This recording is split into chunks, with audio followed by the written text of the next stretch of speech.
आज कुछ मीडिया के चैनल्स में इस बात को कहा गया है कि national eligibility entrance examination test को कहीं न कहीं केंद्र सरकार किसी ऑर्डिनेंस के तहत नीट को समाप्त करने की कोशिश कर रही है। यह बिल्कुल बेबुनियाद है, इसमें कोई भी तथ्य नहीं है।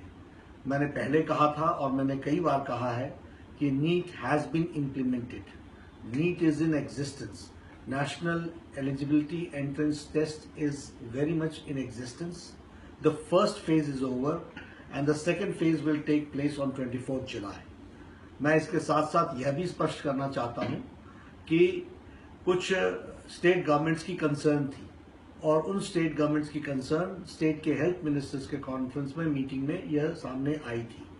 उन कंसर्न्स में 3 विषय थे। एक विषय था ongoing test of the state governments, दूसरा विषय था सिलेबस और तीसरा विषय था रीजनल लैंग्वेजेस में पेपर का होना, जो कि केंद्र सरकार के द्वारा सीबीएसई के द्वारा कहा गया था कि अभी इंग्लिश और हिंदी में ही होगा।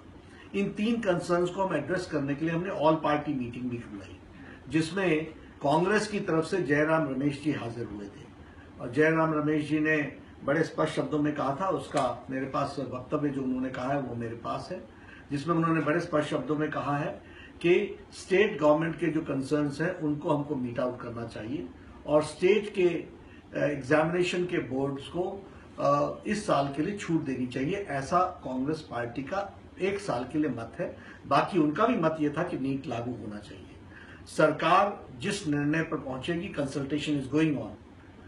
फिर सबसे पहली बात तो मैं बताऊंगा, NEET has been implemented, it will continue and it is going on 24th of July. The examination of NEET phase 2 will be there.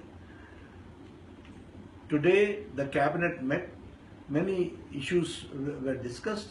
We are consulting and we are seeing to it that a foolproof arrangement is made, and latest by tomorrow or day after tomorrow we will be coming to a conclusion, which I'll be coming out with details to all of you accordingly.